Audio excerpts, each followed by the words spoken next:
Praise the lord.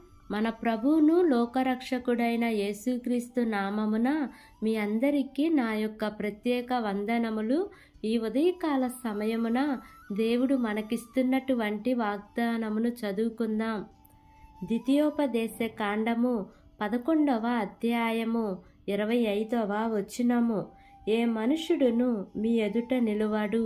ఆమేన్. దేవునికే మహిమ కలుగును గాక. ఈ ఉదయకాల సమయమున దేవుడు ఈ యొక్క వాగ్దానము ద్వారా మనందరితో మాట్లాడుతూ ఉన్నారు. ఈ యొక్క వాక్యమును మనం జ్ఞాపకం చేసుకుంటే, ఏ మనుషుడును మీ ఎదుట నిలవడు అంటే, మనుషుడు అనే ప్లేస్లో మన ఎదుట ఉన్న ప్రతి సమస్యను పెట్టుకుందాం. మనుషులను అపవాది ఉపయోగించుకుంటాడు.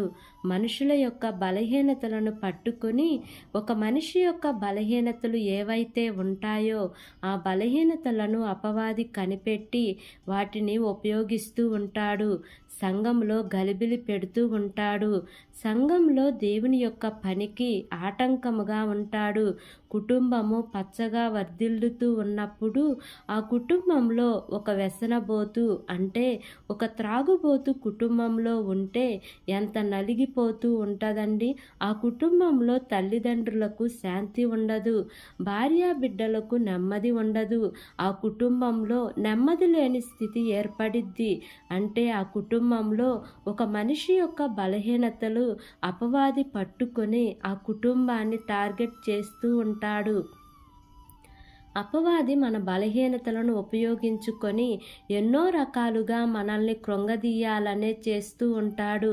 ఆయా రకాల పరిస్థితులను బట్టి మన అనారోగ్య పరిస్థితులు, ఆర్థిక పరంగా బలహీనపడటము, ఉద్యోగాలు లేకపోవటం, లేదా వారు ఏదైనా సాధించాలని అనుకున్నా వారికి వస్తున్న ఆటంకాలను బట్టి వారు ఎంతగానో నలిగిపోతూ ఉండవచ్చు.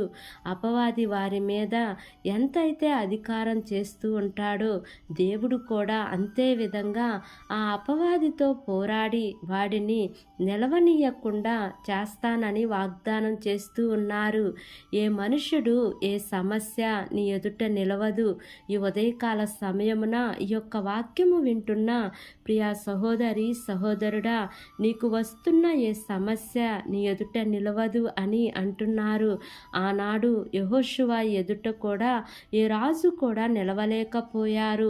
ఇశ్రాయేలీల ప్రజలు వెళ్తూ ఉన్నప్పుడు ఏది కూడా వారిని ఆటంకపరచలేకపోయింది. ఎర్ర సముద్రం 2 పాయలు చేయబడింది. యోర్దాను నది ఏకరాశిగా నిలిచింది. బండ నుంచి నీరు రాజులందరినీ ఓడిస్తూ దేవుడు వారిని ముందుకు నడిపించారు. అంటే ఎవరు కూడా, ఏ సమస్య కూడా నీ ఎదుట నిలవబడదు. నీవు ఏ పోరాటంలో, ఏ సమస్యలో ఉన్నావో ఆ పోరాటం, ఆ సమస్య ఏది కూడా నీ ఎదుట నిలవదు అని దేవుడు వాగ్దానం చేస్తూ ఉన్నారు. కాబట్టి ఈ వాగ్దానంను నమ్మి ఈ వాగ్దానం ప్రకారంగా జీవిద్దాం. దేవుడి వాగ్దానము మనందరి జీవితములలో నెరవేర్చబడును గాక. ఆమేన్. ప్రార్థన చేసుకుందాం. ప్రేమ కలిగిన యేసయ్య, కృప కలిగిన దేవా, నీకు వందనాలు తండ్రి. నీకు స్తోత్రములు ప్రభువా. ఇంతవరకు నీ కృపలో మమ్మల్ని కాచి కాపాడిన విధానాన్ని బట్టి నీకు వందనాలు తండ్రి. ఈ ఉదయకాల సమయమున మీరు మాకు ఇస్తున్నటువంటి ఇటు వాగ్దానాన్ని బట్టి నీకు వందనాలు ప్రభువా. ఏ మనుష్యుడు మీ ఎదుట నిలవడు అని నీవు చేసిన వాగ్దానాన్ని బట్టి వందనాలు దేవా. ఎన్నో రకాల శోధనలు తీసుకుని వస్తున్న అపవాదిని బంధిస్తానని, నిలవనీయకుండా చేస్తానని నీవు చేసిన వాగ్దానాన్ని బట్టి వందనాలు ప్రభువా. ప్రతి పోరాటం నుంచి, ప్రతి సమస్య నుంచి అయా ప్రజలకు విడుదలను, నెమ్మదిని దయచేయమని మిమ్మల్ని వేడుకుంటున్నాను తండ్రి. బలహీనంగా ఉన్న బిడ్డలను జ్ఞాపకం చేసుకోండి అయ్యా. చదువుకుంటున్న బిడ్డలను జ్ఞాపకం చేసుకోండి తండ్రి. ఉద్యోగాల కోసం ఎదురు చూస్తున్న బిడ్డలను జ్ఞాపకం చేసుకోండి అయ్యా.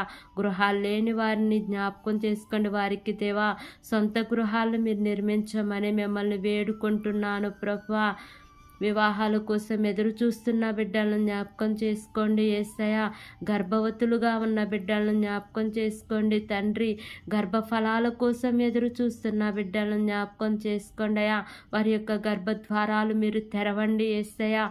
ఆర్థిక సమస్యలతో బాధపడుతున్న వారిని జ్ఞాపకం చేసుకోండి అయ్యా. వీరందరి యొక్క ప్రార్థన మీరు ఆలకించి అంగీకరించండి తండ్రి. నీకు స్తోత్రములయ్యా. వారి యొక్క సమస్యలన్నిటిలో నుంచి యేసయ్య మీరు విడుదల దయచేయమని అడుగుచున్నాను దేవా. నీకు స్తోత్రములు దేవా. మా దేశమును దేశ ప్రజలను జ్ఞాపకం చేసుకోండి యేసయ్య. వారికి మంచి ఆరోగ్యమును దయచేయండి దేవా. వారు ఏ పని చేసినాను సఫల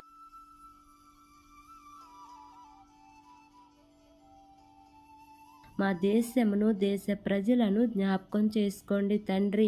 దేశమును పరిపాలిస్తున్న ప్రతి అధికారుల కుటుంబాలను జ్ఞాపకం చేసుకోండి అయ్యా. వారికి మంచి ఆరోగ్యమును దయచేయండి దేవా. వారు ఏ పని చేసినాను సఫలతను మీరు వారికి అనుగ్రహించండి ప్రభువా. వారి ప్రయాణాల్లో క్షేమాన్ని ఇవ్వండి తండ్రి. ఈ దినము నూతనముగా ప్రారంభిస్తున్న ప్రతి కార్యక్రమంలో యేసయ్య